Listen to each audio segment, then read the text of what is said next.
saya tetap akan membawakan sesuai dengan judul tema kita, yaitu The Brightest Way. Oke? Dan saya sangat terbuka untuk diajak berkoresponden, Mbak Uzara. Saya bisa dijangkau di email saya di sehatdijiwa@gmail.com dan juga di Instagram saya JT and the Dreamers. So, saya akan mulai dengan satu ayat di Perjanjian Lama, meskipun kita harus sangat berhati-hati menggunakan ayat ini, Mbak Uzara. Ya, Ratapan 3 ayat 21 sampai 26. Ya, saya baca buat Mbak Uzara ya. Tetapi hal-hal inilah yang kuperhatikan, oleh sebab itu aku akan berharap tak berkesudahan kasih setia Tuhan, tak habis-habisnya rahmat-Nya, selalu baru setiap pagi. Besar kesetiaan-Mu Tuhan, Tuhan adalah bagianku, kata jiwaku. Oleh sebab itu aku berharap kepadanya, Tuhan adalah baik bagi orang yang berharap kepadanya, bagi jiwa yang mencari Dia adalah baik menanti dengan diam pertolongan Tuhan. Nah, ini ayat yang sungguh indah, Bapak Saudara. Jadi ayat yang sungguh indah ini ditulis di kitab Ratapan.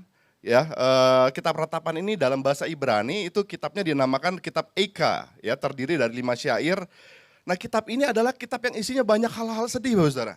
Nah, jadi dia menyedihkan Yerusalem yang jatuh ke dalam tentara Babel pada tahun 586 sebelum Masehi. Ya, itu masa kehancuran, masa pembuangan, dan kitab ini ditulis oleh Nabi Yeremia, Bapak Saudara ya. Dan juga dalam bahasa Ibrani dinamakan kitab Eikah yang seperti pertanyaan, ini kenapa gitu, Bapak Saudara ya.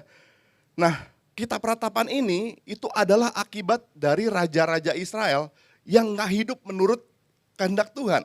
Mereka hidup bertentangan sama Tuhan, akhirnya Tuhan buang bangsa ini ya ke dalam Babel. Nah, saya mau kasih lihat, Bapak Saudara, di ayat yang indah ini, hal ini yang kuperlihatkan, sebab itu aku akan berharap tidak berkesudahan kasih setia Tuhan. Nah, kalau kita mau lebih lagi lihat ayat-ayat berikutnya, Bapak Saudara, ya, di Ratapan 3, ayat-ayat sebelum dari ayat ini ditulis adalah seperti ini, Bapak Saudara. Saya baca buat Bapak Saudara ya. Akulah orang yang melihat sengsara disebabkan cambuk murkanya. Wow. Ia menghalau dan membawa aku ke dalam kegelapan yang tidak ada terangnya. Sesungguhnya aku dipukulnya berulang-ulang dengan tangannya sepanjang hari. Bapak Saudara bayangkan Nabi Yeremia mengungkapkan keluh kesahnya bagaimana dia tersiksa oleh karena hukuman Allah, Bapak Saudara. Ya. Yang keempat, ia menyusutkan dagingku dan kulitku, tulang-tulangku dipatahkannya. Ia mendirikan tembok sekelilingku, mengelilingi aku dengan kesedihan dan kesusahan. Ia menempatkan aku dalam gelap seperti orang yang sudah lama mati. Harapannya ada di mana, Bapak Saudara? Ya, dipukul, diremukkan sama Tuhan begitu rupa. Ini ia menutup yang ketujuh. Ia menutup segala jalan keluar bagiku. Ia mengikat aku dengan rantai yang berat. Walaupun aku memanggil-manggil dan berteriak minta tolong, tak didengarnya doaku. Wow. Bahkan minta tolong aja Tuhan gak dengar, Bapak Saudara. Ia merintangi jalan-jalanku dengan batu pahat, menjadikannya tidak terlalui. Laksana beruang ia menghadang aku, laksana singa dalam tempat persembunyian. Ia membelokkan jalan-jalanku, merobek-robek aku dan membuat aku tertegun. Ia membidikan panahnya, menjadikan aku sasaran anak panah. Ia menyusupkan ke dalam hatiku segala anak panah dari tabungnya. Aku menjadi tertawaan bagi segenap bangsaku, menjadi lagu ejekan mereka sepanjang hari. Ia mengenyangkan aku dengan kepahitan, memberi aku minum ipuh. Ia meremukkan gigi-gigi dengan memberi aku makan kerikil. Ia menekan aku ke dalam debu. Engkau menceraikan nyawaku dari kesejahteraan, aku lupa akan kebahagiaan.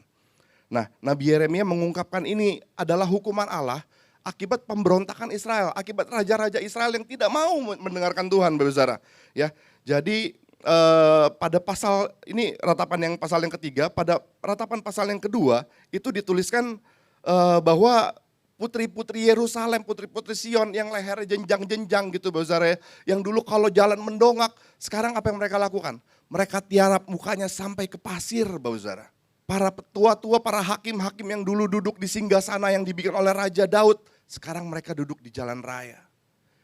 Itu adalah sekilas gambaran dari hukuman yang Tuhan berikan pada waktu Perjanjian Lama. Next. Tetapi sekali lagi, Bapak Saudara, sekali lagi Ratapan 3 ayat 21 sampai 26 mengatakan, tak berkesudahan kasih setia Tuhan, tak habis-habisnya rahmat-Nya, selalu baru tiap pagi. Besar kesetiaan-Mu Tuhan adalah bagianku, kata jiwaku, oleh sebab itu aku berharap kepadanya, Tuhan adalah baik Bagi orang yang berharap kepadanya, bagi jiwa yang mencari Dia adalah baik menanti dengan diam pertolongan Tuhan. Nah, ayat tak berkesudahan kasih setia Tuhan ini Bapak Saudara, dalam bahasa aslinya, bahasa Ibrani, dituliskan dalam bentuk jamak. Artinya apa? Artinya banyak. Oke, kalau single artinya cuma satu, kalau jamak artinya banyak. Oleh karena itu kasih setia Tuhan yang kita bisa nikmati itu jamak, berlimpah Bapak Saudara. Nah, oleh karena itu Bapak Saudara, pagi hari ini saya mau ajak kita sama-sama mereview. Seperti apa sih Tuhan yang kita sembah? Apa sih anugerah Natal bagi kita Bapak Saudara? Ya, yuk mari kita lanjutkan. Nah, ini adalah bagaimana kita harus melihat Allah di perjanjian lama Bapak Saudara. Saudara tentu tahu ya, Adam dan Hawa terputus dari Allah, hukumannya apa? Diusir Bapak Saudara. Oke, dari tanah yang sudah mereka janjikan. Terus Harun dan Musa, ya, pada waktu itu Tuhan mau kasih makan umatnya air, dan Tuhan suruh Musa itu Tuhan ingin memberikan minum, ya. Terus Tuhan menyuruh Musa untuk berkata sama bukit batu. Tapi Musa karena emosi Bapak Saudara, dia ketok pakai tongkatnya. Cuman gara-gara nggak taat itu Saudara, Musa nggak masuk dalam tanah perjanjian. Nah, Nadab dan Abihu itu anaknya Harun Bapak Saudara. Mereka adalah namanya anaknya Harun, anaknya imam. Ya, tugasnya imam adalah mempersembahkan ukupan Bapak Saudara. Dan ketika mempersembahkan ukupan, Nadab dan Abihu ini biasanya tuh harus ambil api dari ukupan itu sendiri untuk membakar ukupan yang baru Bapak Saudara. Nah, tapi apa yang mereka lakukan? Mereka bikin api dan mereka bakar itu sendiri Bapak Saudara. Cuman gara-gara kesalahan kecil itu apa yang terjadi? Api Tuhan menyala, menyambar sampai gosong Bapak Saudara. Nadab dan Abihu. Dan tentunya saudara juga sudah mengenal semua kisah-kisah nabi-nabi besar, ya, dan nabi-nabi kecil di perjanjian lama. Ada Nuh. Kita lihat apa yang ada dalam peristiwa Nuh. Tuhan datangkan banjir, dia wipe out semua Bapak Saudara. Tuhan yang adalah kudus naturnya, itu nggak bisa bertoleransi dengan dosa. Ya, ketika manusia bumi ini dipenuhi dengan begitu banyak kejijikan bagi Tuhan, dia turunkan air bah, dia habisi semua Saudara. Itu Allah yang besar itu, yang tidak bisa mentoleransi dosa itu. Lalu Sodom dan Gomora, Tuhan bakar kota ini Bapak Saudara. Ya, hujan belerang, Tuhan bakar, habisi semua penduduknya. Nah, terus udah gitu belum lagi ada tulah Mesir. Tuhan yang mengambil setiap anak laki-laki pertama kepada bangsa yang menegarkan hatinya, nggak mau dengar suara Tuhan. Saul, Daud, Uza Bapak Saudara. Cerita Uza pada waktu itu kita juga tahu Bapak Saudara ya, bahwa ada tabut Tuhan yang tengah mau dipindahkan. Uza ini niatnya baik Bapak Saudara. Tabut Tuhan itu dibawa dan gerobaknya itu hampir terbalik sehingga dia pegang. Dia mau selamatin supaya nggak jatuh. Begitu dia pegang, apa yang terjadi Bapak Saudara? Mati. Nggak main-main Allah kita Bapak Saudara. Kedahsyatannya nggak main-main. Ya. Jadi dengan kata lain kita harus mengenal sosok Allah yang kita sembah Bapak Saudara. Nah, kalau saudara ingin selamat, ingin masuk surga, ingin bersama-sama dengan Tuhan, apa yang harus saudara lakukan? Ini Saudara, Taurat. Pada zaman perjanjian lama, Tuhan itu memberikan Taurat, hukum yang harus dilakukan, ya. Jadi Taurat ini adalah atau Torah Bapak Saudara ya. Lalu Taurat ini berjumlah 613. Kalau Bapak Saudara kenal Taurat ini jumlahnya 10, itu 10 perintah Allah. Tapi ketetapan Musa terdiri dari 613 perintah, ya. 248 perintah mengenai apa yang harus saudara lakukan dan 365 perintah yang larangan sifatnya. Saudara nggak boleh lakukan. Ya, ini baru Taurat. Belum lagi ada Talmud yang sifatnya tradisi gitu ya. Saya Tuhan kasih kesempatan belajar di sekolah teologi ya, Bapak Saudara. Jadi saya pernah baca sedikit Talmud gitu ya. Itu ribetnya minta ampun. Bagaimana cara masuk rumah, bagaimana kalau mau panen, kalau mau menanam bibit, ada caranya semua. Itu harus dilakukan. Nah, kalau saudara, Bapak Saudara dulu lagi masih sekolah, misalkan ada sekolah ujian, soalnya 10. Soalnya 10. Salahnya 1. Nilainya berapa? 9. Lumayan apa enggak? Saya Bapak Saudara ya, dulu kalau dapat nilai 7 itu senangnya minta ampun Bapak Saudara. Kalau soalnya 10 salahnya 3, senang banget saya. Masih dapat 7 Bapak Saudara ya. Nah, kalau misalkan kita ulangan nilai soalnya 10, nilai terus kita salah 2, masih lumayan dapat 8. Perjanjian Taurat ini, hukum Taurat ini 613. Salah satu, saudara berhasil melakukan 612 diantaranya. Yang lalai cuma 1. Nilainya berapa saudara?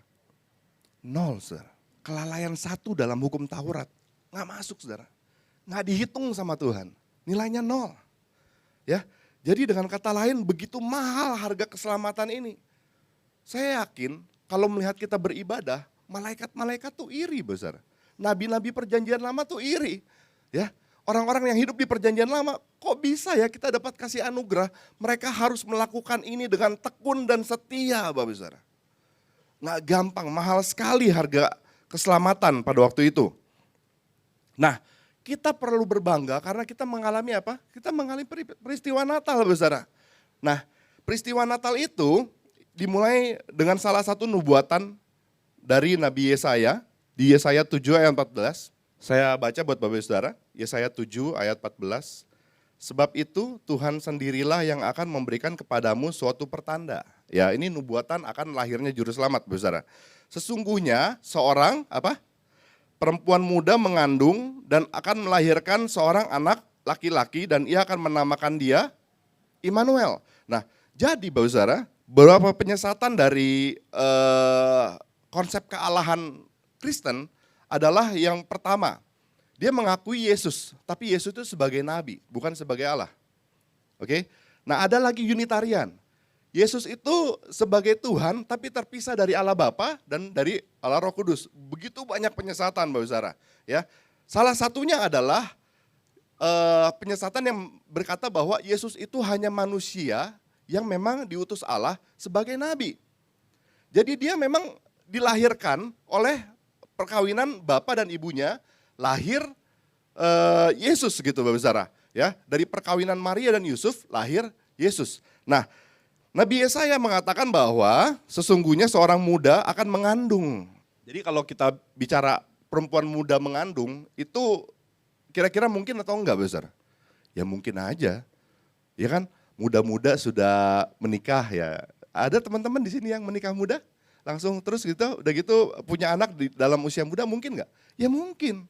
Kalau seorang wanita sudah dapat haid gitu saudara ya, sudah punya kesuburan, rahimnya sudah matang, bisa dibuahi, dia bisa melahirkan, dia bisa hamil Bapak Saudara.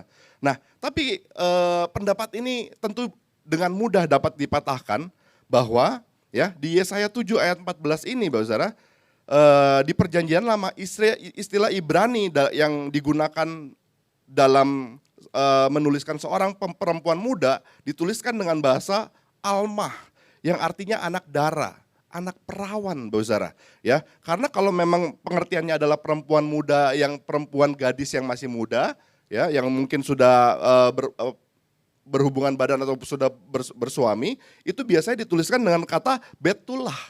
Tapi Yesaya menuliskan dengan kata Almah, artinya apa? Anak perawan Bapak Saudara. Oleh karena itu saudara dan saya tidak perlu ragu lagi bahwa Yesus yang kita sembah ini adalah anak dari Roh Kudus Bapak Saudara. Amin. Ya. Jadi jangan mau disesatkan, sama-sama katakan amin. Yes, saya lanjutkan. Nah ini dia Lukas 1 ayat 26 sampai 38, pemberitahuan tentang kelahiran Yesus. Saya baca buat Bapak Saudara ya, ini ayat cukup panjang Bapak Saudara, 26 sampai 38, pemberitahuan tentang kelahiran Yesus. Dalam bulan yang ke-6, Allah menyuruh malaikat Gabriel pergi ke sebuah kota di Galilea bernama Nazaret. Kepada seorang perawan yang bertunangan dengan seorang bernama Yusuf dari keluarga Daud, nama perawan itu Maria. Ketika malaikat itu masuk ke rumah Maria, ia berkata, "Salam hai engkau yang dikaruniai Tuhan, Tuhan menyertai engkau." Maria terkejut mendengar perkataan itu lalu bertanya dalam hatinya, "Apakah arti salam itu?" Kata malaikat kepadanya, "Jangan takut hai Maria, sebab engkau beroleh kasih karunia di hadapan Allah." Nah ini dulu saudara. Nanti saya akan singgung soal malaikat nih. Ya, jadi ada juga hal yang sering digunakan sebagai seni kontemporer gitu ya, seni pop. Itu malaikat tuh sering digunakan sebagai makhluk yang lucu-lucu gitu saudara ya, kurang lebih tingginya segini, terus bawa panah gitu kan, terus udah gitu ada lingkaran di atas kepala gitu saudara ya, ada sayapnya kecil dia, terus malaikatnya lemaknya agak seperti saya gitu saudara ya. Nah sering banget dilukiskan seperti itu. Nah beberapa kemunculan malaikat di Alkitab, selalu malaikatnya ini bilang jangan takut. Artinya, pengertiannya kalau dibilang jangan takut, rupanya itu seperti apa saudara? Dugaan saya menyeramkan. Dugaan saya nggak umum saudara. Ya kan? Ya mungkin kayak teman saya yang duduk di depan suruh badannya besar ya kan. Kalau ketemu dia saya perlu jangan takut gitu ya. Jadi kalau rupanya adalah imut-imut itu diinjak aja mati saudara. Malaikat nggak akan bilang jangan takut. Tapi dia bilang sama Maria, jangan takut ya. Jadi dugaannya malaikat itu tinggi besar saudara. Nah saya lanjutkan. Jangan takut hai Maria sebab engkau beroleh kasih karunia di hadapan Allah. Sesungguhnya engkau akan mengandung dan akan melahirkan seorang anak laki-laki. Hendaklah engkau menamai dia Yesus. Ia akan menjadi besar dan akan disebut anak Allah yang maha tinggi. Tuhan Allah akan mengaruniakan kepadanya tahta Daud bapa leluhurnya dan dia akan menjadi raja atas kaum keturunan Yakub sampai selama-lamanya dan kerajaannya tidak akan berkesudahan. Kata Maria kepada malaikat itu, bagaimana hal itu mungkin terjadi karena aku belum bersuami? Jawab malaikat itu kepadanya, Roh Kudus akan turun atasmu dan kuasa Allah yang maha tinggi akan menaungi engkau. Sebab itu anak yang akan kau lahirkan itu akan disebut kudus, anak Allah. Dan sesungguhnya Elisabet sanakmu itu pun sedang mengandung seorang anak laki-laki pada hari tuanya dan inilah bulan yang ke-6 bagi dia yang disebut mandul itu. Sebab bagi Allah tidak ada yang mustahil, kata Maria. Nah, ayo sama-sama Bapak Saudara. Kata Maria apa? Sesungguhnya aku ini adalah hamba Tuhan. Jadilah menurut perkataanmu itu. Jadi Bapak Saudara, peristiwa Natal ini dimulai dengan pengorbanan. Pengorbanan yang terjadi dari pihak Allah dan juga dari pihak Maria, saudara. Nah, saudara tahu ini adalah kitab-kitab yang dipercaya sebagai hukum pada waktu ayat ini turun sama Maria. Pada waktu Maria meresponi, sesungguhnya aku ini hamba Allah. Jadilah padaku menurut apa yang perkataanmu itu. Imamat 20 ayat 10 bilang, bila seorang laki-laki berzina dengan istri orang lainnya, ini berzina dengan istri sesamanya manusia, pastilah keduanya dihukum mati. Baik laki-laki maupun perempuan yang berzina itu. Oke, Ulangan 22 ayat 22. Apabila seorang kedapatan tidur dengan seorang perempuan yang bersuami, maka haruslah keduanya dibunuh mati, Bapak Saudara. Laki-laki yang telah tidur dengan perempuan itu dan perempuan itu juga demikianlah harus kau hapuskan yang jahat itu dari antara orang Israel. Ayub 3:1 ayat 11. Karena hal itu adalah perbuatan mesum, bahkan kejahatan yang patut dihukum oleh hakim. Jadi dengan kata lain, pada waktu Maria menerima pesan itu dari Tuhan, Bapak Saudara, dan dia bilang, jadilah padaku seperti yang dikatakan itu, Maria sadar betul hukumannya adalah mati.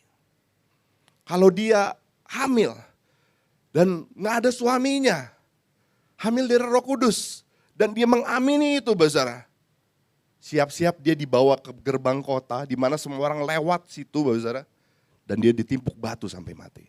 Nah, Natal dimulai oleh pengorbanan, Bapak Saudara. Natal yang kita kenal dan kita rayakan sekarang dimulai oleh pengorbanan.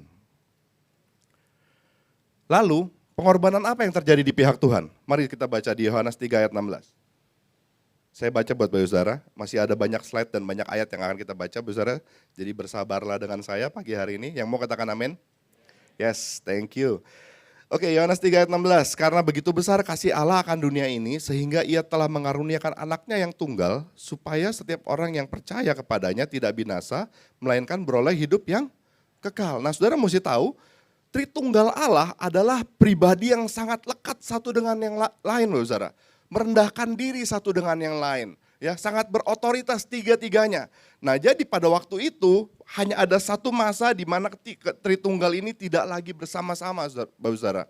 Jadi Allah yang adalah Logos, yang adalah Sabda, yang adalah Firman, yang adalah Putra, dia memisahkan diri dari pribadi yang lainnya, mengosongkan dirinya, mengambil rupa seorang hamba, biar dia bisa dikenali oleh saudara dan saya.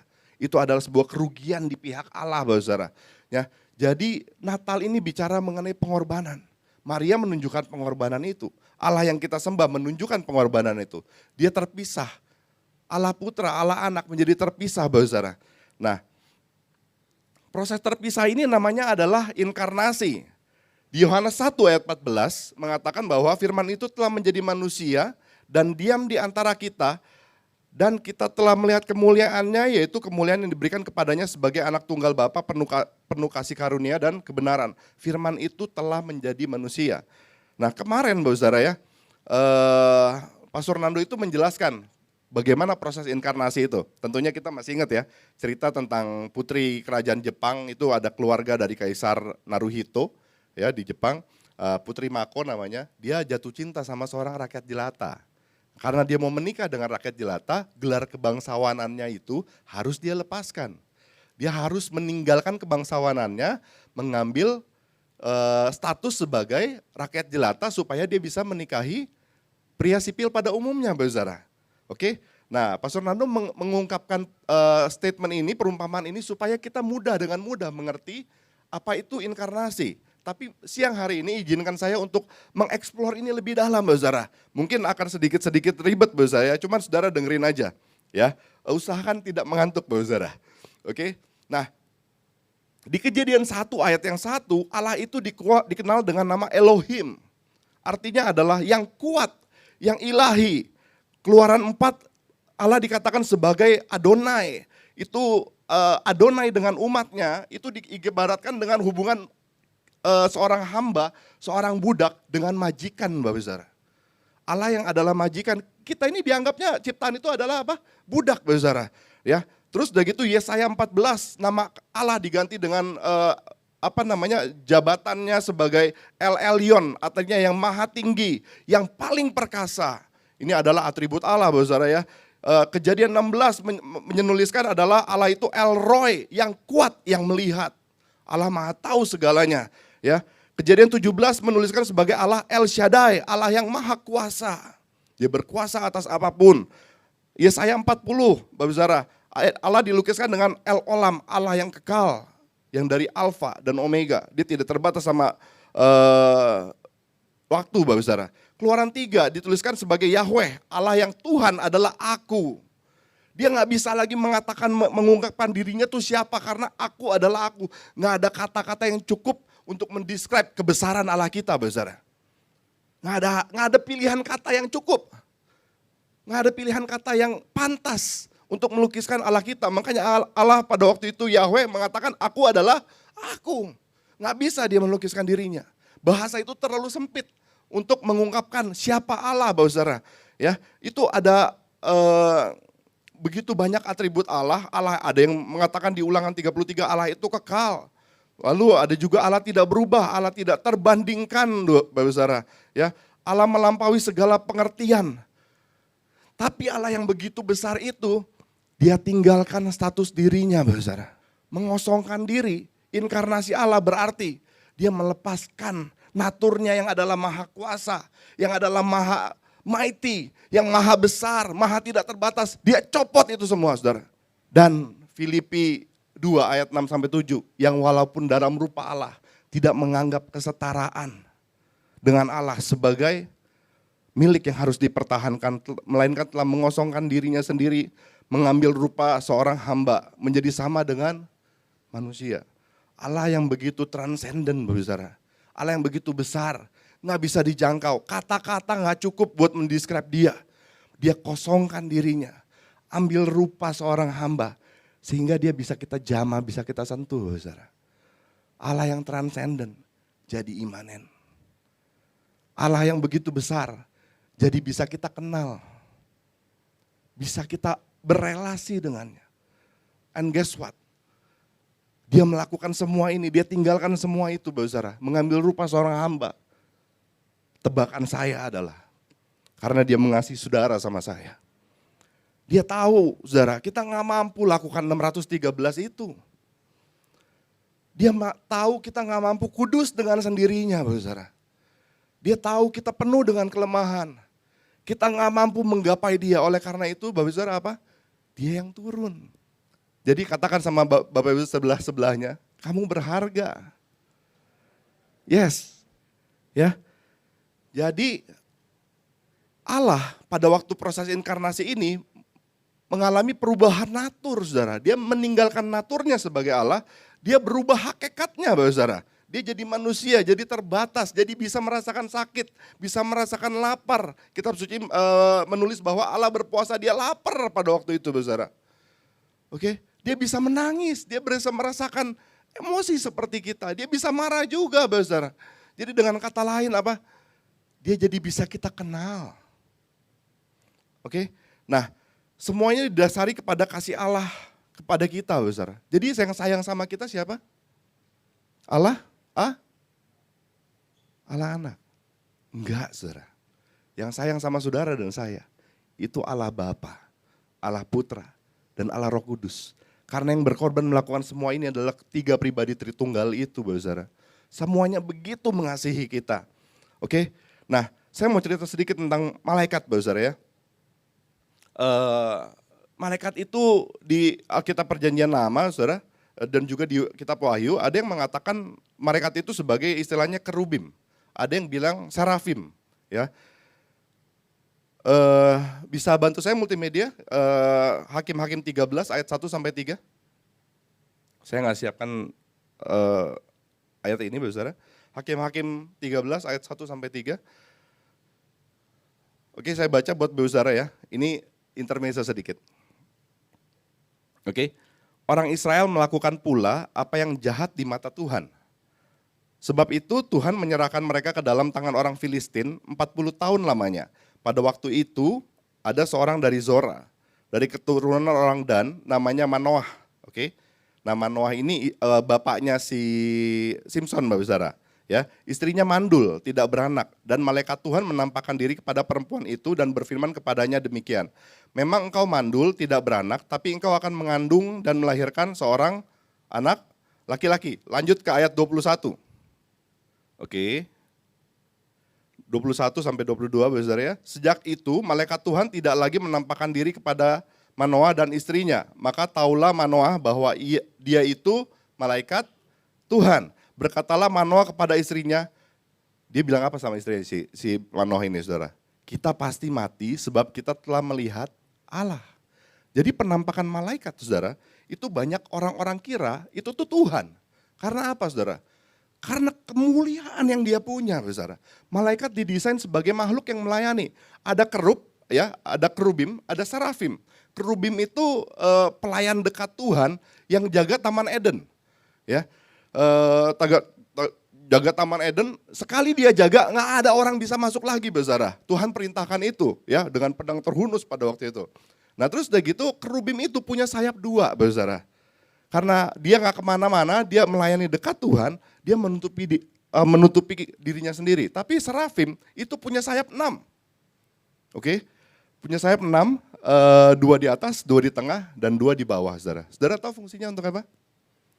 Yang di atas untuk menutupi mukanya, yang di bawah untuk menutupi kakinya, dan yang di tengah untuk terbang, saudara.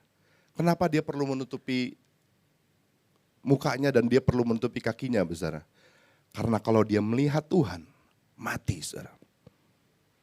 Itu kemuliaan Allah kita tuh sampai sebegitunya. Malaikat aja nggak tahan. Tapi malaikat yang begitu mulia, saudara ya, yang kalau para nabi ketemu, mereka bilang mencatat, bahkan dicatat banyak catatan di Perjanjian Lama, dikatakan kalau nabi ketemu malaikat, nabi mencatat dia ketemu siapa? Tuhan. Karena kemuliaannya tuh begitu terpancar, saudara. Tapi kitab Wahyu bilang pada waktu malaikat-malaikat yang begitu mulia ini punya keinginan menyamai Allah, dia ingin naik seperti Allah, apa yang Tuhan lakukan, saudara. Kitab Wahyu menyatakan bahwa Tuhan buang, saudara. Tuhan lempar ke bawah, Tuhan lempar ke maut, saudara. Nggak ada lagi harganya buat Tuhan. Tapi waktu saudara dan saya jatuh dalam dosa, apa yang Tuhan lakukan? Dia turun, saudara. Dia jemput kita, dia selamatkan kita, dia tebus kita. Hari ini kita harus jadi orang yang paling berbahagia. Karena apa? Kita ditebus dengan cara yang begitu luar biasa. Cara yang mahal, saudara. Amin. Nah izinkan saya lanjutkan, sudah tinggal sedikit, bertahan, saudara ya. Haleluya. Nah, malaikat ini, saudara, di Yesaya 6 ayat 1 sampai 4 itu Yesaya menuliskan, Yesaya melihat kalau malaikat lagi memuji Tuhan, itu pintu sorga itu bisa getar, saudara. Ya, jadi begitu luar biasanya malaikat ini, tapi saudara, kita ini lebih berharga dari para malaikat, saudara. Amin. Nah, saya lanjutkan ke peristiwa Natal itu. Peristiwa Natal itu berarti yang pertama, ada 2 poin yang saya mau sampaikan kepada saudara. Peristiwa Natal dari Roma 5 ayat 17 mengatakan, sebab jika oleh dosa satu orang maut telah berkuasa oleh satu orang itu, maksudnya Adam, Bapak Saudara, ya. Karena dosa Adam, maut telah berkuasa. Oke?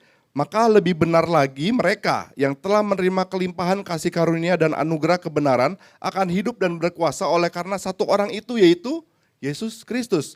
Nah, peristiwa Natal ini adalah ungkapan keadilan Tuhan, saudara. Tadi kita melihat beberapa jabatan-jabatan Allah, atribut-atribut Allah. Salah satunya adalah Allah Maha Adil. Pengertian kita itu mix sama Allah yang dari konsep agama lain. Maha adilnya Allah dalam agama lain itu Allah yang pakai karma, saudara. Apa yang saudara lakukan, saudara akan terima juga. Ya, kalau saudara lakukan hal yang buruk, hal buruk itu akan berbalik sama saudara. Jadi banyak banget orang Kristen nanya sama saya, ya, Pak, kenapa ya? Saya dari dulu kok baik, tapi saya kok nggak menerima hal yang baik. Malah itu yang buruk, hidupnya senang-senang aja. Oke, itu adalah konsep yang salah tentang keadilan Tuhan. Keadilan Tuhan dalam agama Kristen, saudara, adalah keadilan bahwa karena dosa satu orang, kita semua binasa. Karena dosa Adam, kita semua ini terputus dari Allah. Kita terpisah zonanya dari Allah. Tapi karena satu orang juga, kita kembali kepada Allah. Itu keadilan Tuhan dalam agama Kristen, Bapak Saudara. Jadi perlu dipahami, peristiwa Natal ini adalah peristiwa keadilan Tuhan. Karena dosa satu orang, maut masuk ke dalam diri kita. Ke dalam manusia, dia menjalar, membuat kita terpisah daripada Allah. Dan karena keadilan Tuhan, karena satu orang juga, Tuhan kita Yesus Kristus, kita beroleh jalan kembali kepada Allah, Bapak Saudara. Nah, yang kedua, peristiwa Natal berarti apa? Peristiwa Natal saya ambil dari Matius 1 ayat 23. Sesungguhnya anak darah itu akan mengandung dan melahirkan seorang anak laki-laki dan mereka akan menamakan dia Immanuel. Yang artinya Allah berserta dengan kita, Allah menyertai kita. Kemarin dalam ruang konseling saya bertemu seorang sahabat, Bapak. Dia cerita, saya sudah minta izin ya untuk saya ambil cerita ini untuk saya bagikan sama saudara. Jadi usaha yang sudah dia jalani 8 tahun itu hancur, saudara. Usahanya hancur, sudah 8 tahun, dan saat ini dia datang ketemu saya kemarin di ruang konseling, dia bilang bahwa bahkan anaknya umur 4 tahun itu nggak bisa beli susu. Kesulitan sekali. Nah, anak yang pertamanya tahun lalu meninggal, saudara. Tanpa sebab, lagi tidur, bangun-bangun, sudah nggak ada, saudara. Terus udah gitu istrinya memiliki dinamika mental. Jadi pada waktu satu kali istrinya itu ketika dia pulang istrinya lagi mengalami satu kondisi yang kurang baik dan dia lagi pukulin anaknya sampai babak belur, Bapak Saudara. Dan ketika dia melihat itu timbullah emosi dia dan kembali si istri yang lagi menganiaya anaknya, dia aniaya, Saudara. Dan akhirnya istrinya babak belur, sudah jatuh ke lantai, saya bilang, itu istri sudah saya cekik, tinggal sedikit lagi, mati dia. Terus akhirnya ditolongin sama para tetangga, besar, yang mendengar teriak-teriakan gitu ya. Dan keluarga akhirnya datang dan memediasi bahwa ini jangan seperti itu gitu. Nah terus udah gitu, dia bilang sama saya, besar, seorang sahabat ini teman lama saya. Dia bilang, Jur, gue dosa apa ya? Kenapa Tuhan kutuk gue sampai sebegini? Usaha hancur, sudah 8 tahun usaha baik-baik aja, kena pandemi hancur, tidak bersisa, Bapak Saudara. Ya. Dan saat ini anak meninggal, setelah anak meninggal kena masalah bertubi-tubi, dia bilang gitu. Dan bulan depan tempat tinggalnya juga dia harus pindah, Bapak Saudara. Nggak lagi diperpanjang, nggak mau diperpanjang untuk disewakan. Gue kena kutuk apa ya, dia tanya. Lalu saya kasih tahu sama dia, Allah itu terlalu sayang sama kamu untuk dia kutukin kamu. Tapi dalam penderitaan kamu yang sebegitu luar biasa ini, dia tetap Allah Immanuel. Dia berkata bahwa dia tidak meninggalkan kita, dia berserta dengan kamu. Nah, saudara datang pagi hari ini, Masalah saudara apa? Saya nggak tahu saudara datang ke sini bawa apa saudara. Tapi yang saya tahu pasti satu hal, dia adalah Allah Immanuel. Dia berserta dengan kita. Saudara nggak sendirian menanggung masalah saudara. Ya, tentunya akan sangat berat kalau saudara merasakan semua pergumulan-pergumulan saudara, penderitaan-penderitaan saudara sendirian, saudara. Berat sekali. Tapi karena dia adalah Allah yang bisa diakses, dia adalah Allah yang berserta dengan kita. Kadang-kadang Bapak Saudara, bahkan sering kali ketika kita punya kesulitan dan kita berdoa sama Tuhan, Tuhan saya butuh mujizat Tuhan, angkat dong penyakit saya, angkat dong kesulitan saya, angkat dong masalah saya. Sering kali Bapak Saudara, ketimbang Tuhan adakan mujizat dan menghilangkan masalah saudara, dia lebih peduli daripada itu, dia memutuskan untuk dia ada bersama saudara melewati masalah itu. Paham maksud saya? Kadang-kadang saya bertanya dalam hidup saya, Tuhan kenapa ada situasi sulit itu ya? Kenapa ada situasi sulit itu ya? Kenapa ada halangan ini, ada halangan itu ya? Tapi ketika saya pikirkan baik-baik saudara, halangannya ada, masalahnya ada, penyertaannya gak kurang-kurang saudara. Nah saya yakin dan percaya juga itu akan terjadi di gereja di tempat ini saudara. Penyertaan Tuhan gak akan kurang-kurang saudara. Dan kalau saat ini saudara datang membawa ganjalan di hati saudara, kita bicara tadi, kita tahu sama-sama bahwa Natal bicara mengenai pengorbanan. Pengorbanan di pihak Allah. Allah kasih teladan bagaimana berkorban. Maria kasih teladan bagaimana berkorban. Kalau kita saat ini punya sesuatu di hati kita, saudara, saya mau katakan bahwa hubungan dengan sang kasih itu akan membawa kita juga memiliki kasih yang sama, saudara. Saudara gak mungkin bisa bagi apa yang saudara gak punya. Saudara harus, kalau saudara ada dalam situasi saudara harus membagi kasih kepada orang yang mungkin bahkan gak layak menerima kasih dari saudara. Saudara harus hanya bisa melakukan itu kalau saudara berhubungan sama Tuhan dan saudara mendapatkan kelimpahan kasih daripada Allah. Jadi saudara gak bisa bagi apa yang saudara gak punya. Nah seorang sahabat saudara, seorang sahabat dekat saya, itu dia kalau kemana-mana saudara, sering bagi-bagi pisang goreng. Nah pisang gorengnya ini pisang goreng terenak seumur hidup saya Bapak Saudara, versi saya ya. Lagi kalau kita ngobrol dia bawain pisang goreng gitu. Terus udah gitu kalau kita kemana-mana dia sering bawa pisang goreng gitu Bapak Saudara. Terus satu kali dia tanya sama saya, dia tahu saya melakukan konseling gitu Bapak Saudara. Terus dan dia juga tahu saya nggak dibayar dalam melakukan konseling. Jadi berjam-jam saya habis, waktu saya banyak tersita karena proses konseling ini. Terus dia nanya, Ko Juri itu dapat apa sih dari konseling? Gua nggak dapet, apa nggak dapet, populer juga enggak gitu ya. Saya juga bangga bisa meluangkan waktu kepada teman-teman saya di Brothers Keeper. Tepuk tangan buat teman-teman saya di Brothers Keeper. Saya bisa bersama-sama mereka. Kadang-kadang orang tanya apa gitu, maknanya apa, fungsinya apa, faedahnya apa, dapat apa gitu kan. Terus saya tanya balik sama teman saya, kamu kenapa bagi-bagiin pisang goreng sama orang-orang? Terus dia bilang sama saya, karena saya punya banyak kok. Punya banyak pisang goreng. Sama halnya saudara, apa yang saya lakukan dalam proses-proses konseling itu, yang saya bagikan adalah kasih. Kenapa saya mampu lakukan itu saudara? Kadang-kadang begitu berat saudara ya, masalah di kantor lagi banyak, masalah di rumah lagi banyak, konseling harus jalan terus. Gimana nih caranya saudara? Tetap bagikan kasih, caranya cuma satu, harus punya banyak.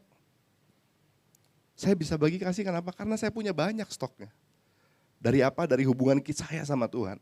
Nah saudara kalau bertanya sama saya bagaimana cara mengasihi orang yang gak pantas dikasihi, berhubunganlah sama Tuhan saudara. Kalau stok kasih saudara banyak, saudara bisa kasih itu kepada orang lain. Saudara bisa kasih kepada dunia yang bahkan gak pantas menerima kasih itu dari saudara.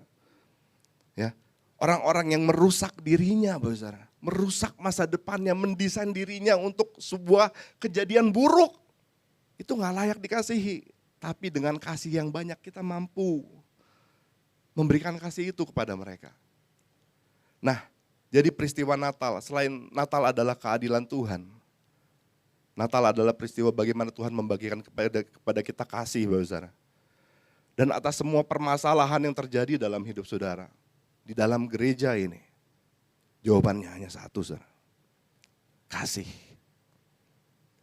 Hanya kasih yang bisa jadi jalan keluar. Saudara yang setuju sama saya katakan amin. Tepuk tanganin sama-sama buat Tuhan Yesus.